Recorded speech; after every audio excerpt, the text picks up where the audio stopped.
Ate Lectasis. Ate Lectasis. Alam kaya pumuputok ang baga. Pumuputok yung baga. Bakit pumuputok? Ay kasi nga, yung kanyang mga alveoli, yung dulon-dulo ng baga, ay punong-puno na ngayon ng mga dust particles, kasama ng carbon particles. Kapag kulang ka ng sustansya, numinipis ang walls nito, tulad ng kulang ka ng vitamin A, vitamin C, beta-carotene, at some minerals. Pag numinipis ang wall nito at nasamahan ito ng tubig, pag may pumasok na impeksyon, ito ngayon ay mabubutas. Yung butas na to magsisimula ng maliit lang, pero pwedeng bigla siya na buo na baga ay mag-collapse. So yung pag-collapse na yon, ang tawag is called atelectasis. It is due to the weakness of the parenchyma ng baga. At kapag nag-collapse, hindi na maibabalik sa dati? Mahirap ibalik sa dati. Kasi paano mo palulubuhin muli yun? Samantalang pag nag-collapse siya, di syempre wala na siyang air, no? May mga intervention ang mga doctors to help it, no? Parang lobo rin na pwede nating bombahin unti-unti. Kaya nga lang, nagkakaroon pa rin ng, ang tawag namin doon sequela.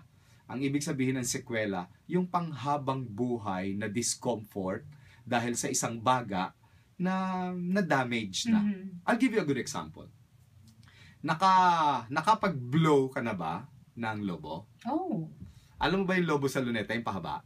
Oo. Yung iniikot-ikot, no? Yung isa-shape mo. Minsan ginagawang poodle, no? Oo. Kung hihipan mo yung lobong yon, ang paghihip nun, hindi mo sinusubo yung buong muso ng lobo. Patagilid. Patagilid di ba? At nakikita mo siya lumulobo, di ba? Ngayon, eto yung kondisyon ng may asthma. Yung lobong yon, lagyan mo ng tubig. Palubuhin mong konti, tapos lagyan mo ng tubig sa loob. Tapos, palabasin mo yung tubig. Ibilad mo sa araw yung lobo. Pag natuyo na yung lobo, di nakadikit na ngayon yung lobo dun sa sarili niya. Subukan mo ngayong hipan. Wala na. Ang sakit-sakit na ng panga mo, hindi pa lumalobo So, kasi nakadikit. Ganun ang baga. Yung baga na naipunan ng tubig, naipunan ng plema, at natuyo, ay ang hirap na nung palubuhin muli. Grabe. Kaya yung taong may ganyan, makikita mo, pulang-pula at pawis na siya pag singhap-singhap niya kasi hindi makapasok yung hangin. Yan. So those happens in certain conditions ng mga baga na kung tawagin ay chronic obstructive pulmonary diseases na marami ang napapailalim dito.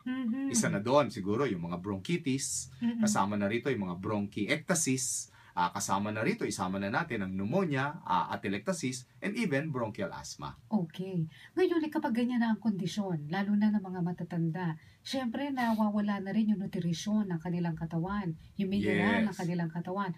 Ano ang pwedeng solusyon dito? Ano pwedeng maitulong sa kanila? Katulad ng Geryamin. Yes. Bagamat ang mga doktor ay may inireresetang mga gamot dito, gaya ng antibiotiko kung may suspecha kaming may mikrobyo, gaya ng steroid, kung suspetsa namin ay gusto naming bumuka yung kanilang mga tubo.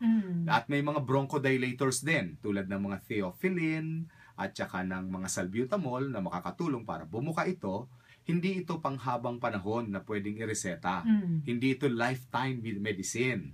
Doon makakatulong sa kanila ang pag-inom ngayon ng Geryamin na naglalaman ng sustansya dahil hindi nila nakukuha sa regular diets nila that their lungs badly needed para mag-function muli ang baga.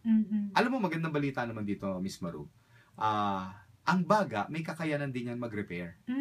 Although it's difficult, pero among the parts of the body, it can also go into regeneration and repair.